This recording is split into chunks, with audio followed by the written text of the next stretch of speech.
संस्कृत जिज्ञासुओं, आज हम उत्तर मेघदूतम के 12वें श्लोक की व्याख्या प्रस्तुत करेंगे। श्लोक मंदाक्रांता छंद में निबद्ध है। मंदाक्रांता जलदशट गैर्मभौ नतोताद गुरुचेत प्राविट प्रवास व्यसने मंदाक्रांता विराजते कह करके इसकी विशेष प्रतिष्ठा की गई है। महाकवि कालिदास जो इस खंडकाव्य के प्रणेता हैं, धीर ललित नायक विरही यक्ष के माध्यम से अपनी बातों को व्यंग्यार्थ रूप में अभिव्यक्त करते हैं, क्योंकि व्यंग्यार्थ के ध्वनि के वे विशिष्ट कवि हैं। और 2000 से भी ज़्यादा समय बीत गए जब भारतवर्ष में उनकी विद्यमानता थी और उन्होंने कुल 7 सर्जनाएँ की थीं, जिनमें 2 खंडकाव्य ऋतु संहारम और मेघदूतम, 2 महाकाव्य रघुवंशम और कुमार संभवम और 3 नाट्यकाव्य मालविकाग्निमित्रम विक्रमोर्वशीयम और अभिज्ञान शाकुंतलम। इस प्रकार से 7 रचनाएं उन्होंने दीं और न भूतो न भविष्यति की उक्ति को बराबर चरितार्थ कर रहे हैं। यक्ष, जिसको उन्होंने इस खंडकाव्य का नायक बनाया है, विरही अवस्था में है। वह मेघ को मित्र बनाता है और अपनी प्रियतमा यक्षिणी के पास संदेश का वहन करता है। संदेश संप्रेषण के पूर्व वह अपनी नगरी अलकापुरी जाने का मार्ग बताता है और फिर उत्तर मेघ में वह मेघ को अलकापुरी में पहुँच करके वहाँ पर तमाम सारी सुषमा और वैभव से युक्त उस नगरी का प्रेक्षण करने की बात कहता है। वह वहाँ की तमाम सुकुमार अवस्था का वर्णन प्रस्तुत करता है और वह बताता है कि वहाँ इस प्रकार के वृक्ष हैं जिनके पास ब्रह्मांड का हर एक पदार्थ उपलब्ध है। भला वे क्या क्या देने की सामर्थ्य रखते हैं, इस बात को कहता हुआ विरही यक्ष मित्र मेघ से कह रहा है कि हे मित्र, वासश्चित्रं मधुनयनयोर्बिभ्रमादेश दक्षं पुष्पोद्भेदं सह किसलयैर्भूषणानां विकल्पान् लाक्षारागं चरणकमलन्यासयोग्यं च यस्या मेकः सूते सकलमबला मंडनम कल्प वृक्ष। कह रहे हे मित्र मेघ, यस्याम अलकायाम, जिस अलकापुरी में एक कल्प वृक्ष, एक कल्प वृक्ष है। वृक्ष शब्द पुल्लिंग में है, वृक्ष वृक्षो वृक्षा रूप चलता है। कल्प वृक्ष, एक कल्प वृक्ष है। क्या करता है वह कल्प वृक्ष का? जो सूते उत्पन्न करता है। अबला मंडनम सूते, अबला माने जो रमणियाँ हैं उनके मंडनम माने अलंकार को, आभूषण को सूते उत्पन्न करता है, प्रदान करता है। यस्याम, यद शब्द है सप्तमी विभक्ति एक वचन का रूप है। या ये याह, याम ये याह रूप चलता है। सप्तमी विभक्ति के एक वचन में बनता है यस्याम अलकायाम, जिस अलकापुरी में एकम, एकः कल्प वृक्ष, एक कल्प वृक्ष है। ये एक शब्द है, ये पुल्लिंग, स्त्रीलिंग, नपुंसक लिंग तीनों में अलग अलग इसके रूप चलते हैं। तो इसलिए ये एक ही रूप चलता है। कोई कहे कि ये एक तो बहुवचन में है, ये कैसे आप प्रयोग करेंगे? क्योंकि संख्या एक है तो एक ही वचन होना चाहिए।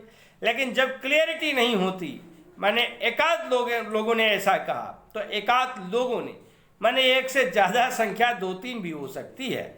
तो क्लियरिटी नहीं है तो वहाँ होता है एक जना है कथयंती, कुछ एक लोग ऐसा कहते हैं ये कहने के लिए। तो यहाँ फिलहाल एक कल्प वृक्ष है, एक कल्प वृक्ष है जो क्या करता है जनाब? कहा कि अबला मंडनम सूते, मंड धातु और लुट प्रत्यय से योग्य करते मंडनम शब्द हंसपुद्धते भाषायां।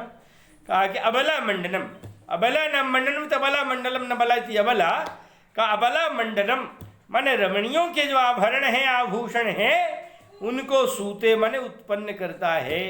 कानि आभूषणानि सन्ति, कौन कौन से आभूषण हैं और वे किन किन अंगों में संधारित होते हैं, इनको जरा देखिए। और उनको देने की सामर्थ्य एक है कल्प वृक्ष, वह जो इकलौता कल्प वृक्ष है उसमें है। का चित्रम वासः, चितकबरा कपड़ा देता है। चित्र माने चितकबरा अर्थात विभिन्न रंगों का मिश्रण है जिसमें रंगीन का चित्रम वासः, रंगीन कपड़े को देता है। चित्रम चित्रे चित्राण, द्वितीया में भी चित्रम चित्रे चित्राण, लेकिन पूछेगा कि चित्रम वासः। कल तो तमाम प्रकार से सवाल भी बनाए जाते हैं।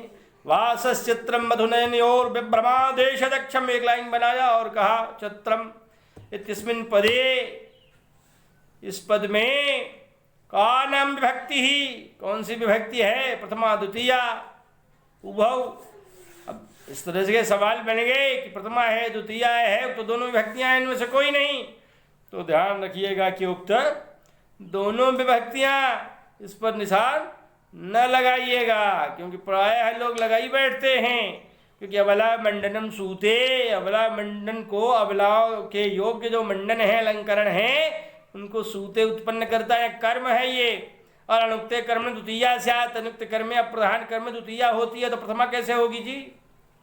बनता भले है लेकिन वो लाइन देकर पूछा न है, तो इसलिए अगर पंक्ति देकर पूछेगा तो उसमें विभक्ति पर ध्यान रखिएगा, वहां प्रथमा के बजाय द्वितीया विभक्ति है।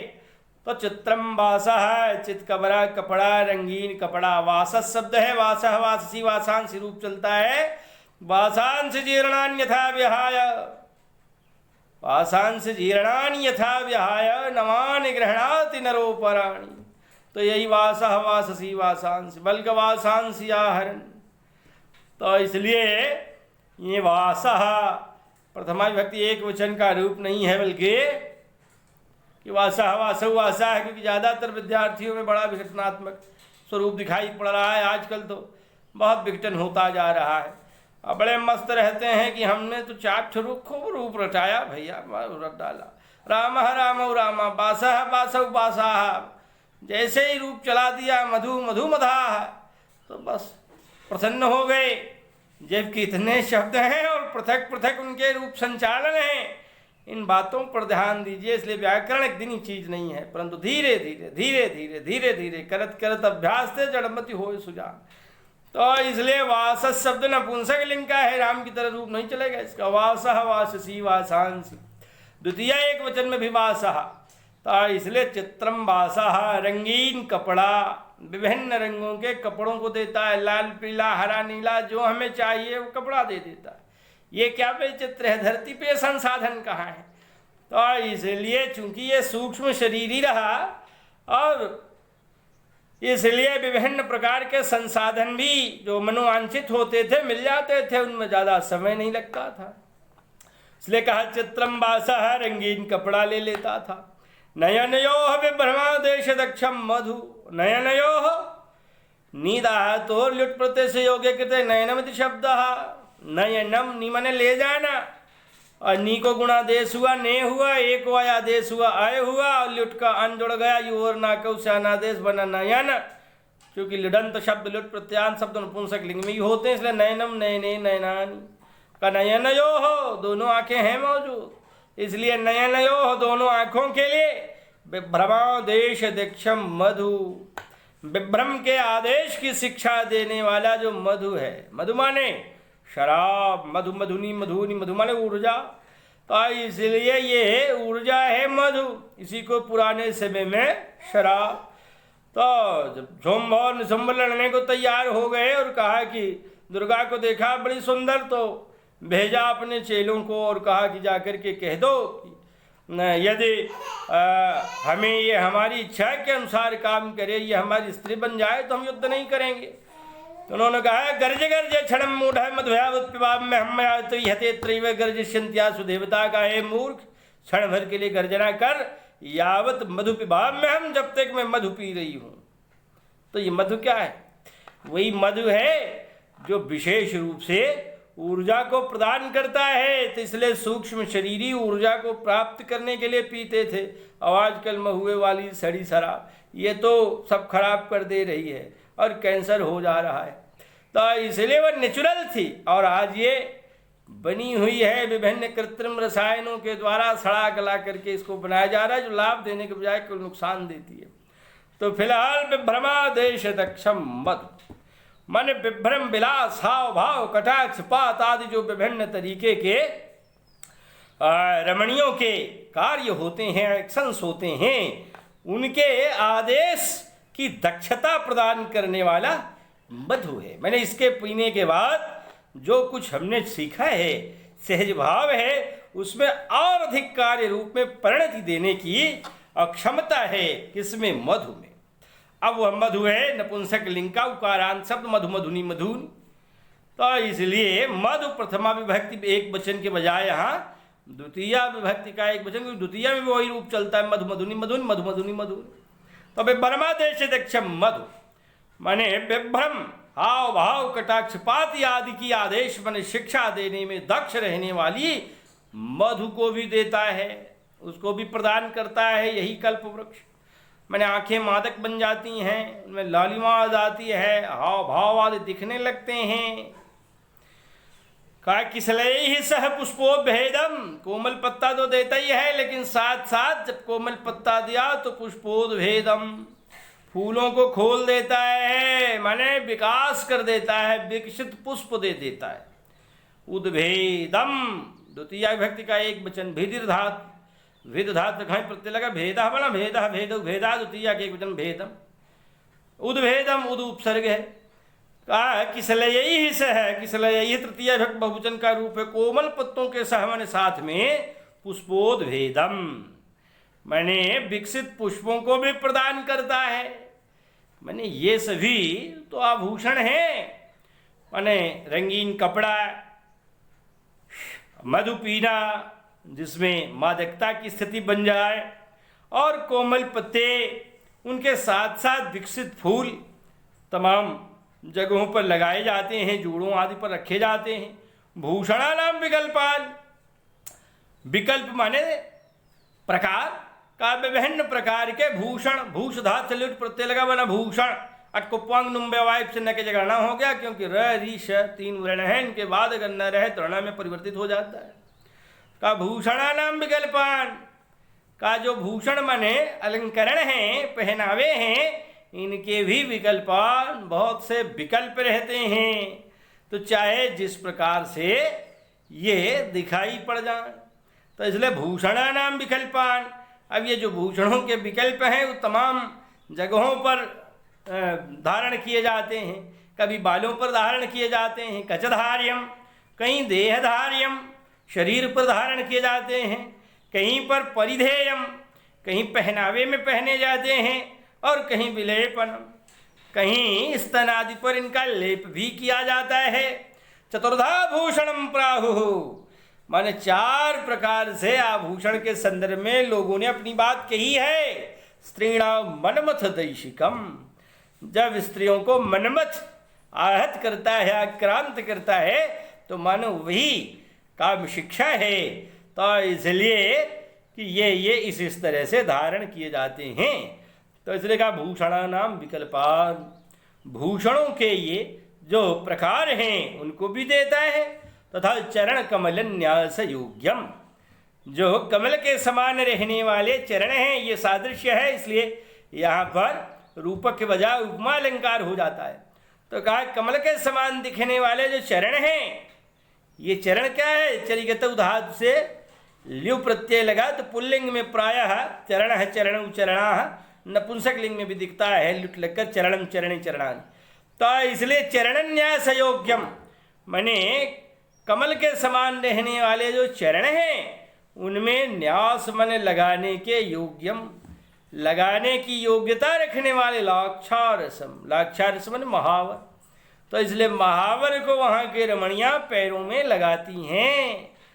तो इसलिए चरण कमल न्यास योग्यम माने चरणों, कमलवत चरणों में लगाने योग्य जो महावर हैं उनको भी, उनके साथ सकलम बला मंडनम, संपूर्ण रमणियों के मंडन को, आभूषण को सूते उत्पन्न करता है, प्रदान करता है, दे देता है। तो यहाँ वहाँ की सिद्धियाँ हैं कि ये तमाम सारी चीज़ें एक साथ हमें प्राप्त हो जाती हैं। तो यहाँ उपमा अलंकार सादृश्य शब्द यद्यपि नहीं है, इसलिए लुप्तोपमा अलंकार है, किंतु इसके साथ एक अलंकार और भी बन जाता है जिसका नाम है तुल्य योगिता अलंकार। पदार्थानाम प्रस्तुतानाम अन्येषां वा यदा भवेत् एक धर्माभिसंबंधः स्यात् तदा तुल्य योगिता। का पदार्थानाम प्रस्तुतानाम अन्येषां वा, का प्रस्तुत और अप्रस्तुत जो भी हो, प्रस्तुत के पदार्थ के द्वारा या अप्रस्तुत पदार्थ के द्वारा एक धर्माभिसंबंधा, का यदि प्रस्तुत या अप्रस्तुत पदार्थ का एक धर्म के साथ संबंध दिखाई पड़ता है तो वहाँ तुल्य, तुल्य माने सदृश, अयोग माने जोड़, उसी से तुल्य योगिता बना हुआ है। तो क्या किसी एक धर्म के साथ संबंध दिखाई पड़ता है, चाहे प्रस्तुत का माने उपमेय का और चाहे अप्रस्तुत का अर्थात उपमान का, तो ऐसी स्थिति में वहाँ तुल्य योगिता अलंकार होता है। ये ध्यान में रखता होता है कि जो धर्म है ये कभी गुण रूप हो सकता है या कभी क्रिया रूप हो सकता है। तो यहाँ फिलहाल जो क्रिया है सूते माने उत्पन्न करता है वह एक क्रिया है, और विभिन्न प्रकार के जो अलंकरण हैं ये प्रस्तुत रूप हैं, इन सबको उत्पन्न कर रहा है। तो इसलिए प्रस्तुत का यहाँ पर सूते क्रिया से, क्रिया रूप धर्म से संबंध दिखाई पड़ रहा है, इसलिए तुल्य योगिता नाम का अलंकार भी बन जाता है। तो मिला ले कावासश्चित्रम मधुनयनयोर्बिभ्रमादेशदक्षम पुष्पोद्भेदम सह किसलयैर्भूषणानां विकल्पान् लाक्षारागं चरणकमलन्यासयोग्यं च यस्या मेकः सूते सकलमबला मंडनम कल्पवृक्षा। कयस्याम, जिस अलकापुरी में एक कल्पवृक्ष, एक ही कल्पवृक्ष, चित्रम वासः, रंगीन कपड़ा, नयनयोः, दोनों आंखों के लिए, विभ्रमादेश दक्षम, मधु, विलास की शिक्षा देने में दक्ष, मधु शराब, किसलयैहि, कमल कोमल पत्तों के सह माने साथ में, पुष्पोद्भेदम विकसित फूल, भूषणानाम विकल्पान, विविध प्रकार के भूषण, चरण कमलन्यास योग्यम, और कमलवत चरणों में लगाए जाने योग्य, लाक्षारागम या लाक्षारसम माने महावर को, सकलम माने इस प्रकार संपूर्ण, अबला मंडनम माने रमणियों के मंडन को, आभूषण को सूते उत्पन्न करता है, प्रस्तुत करता है।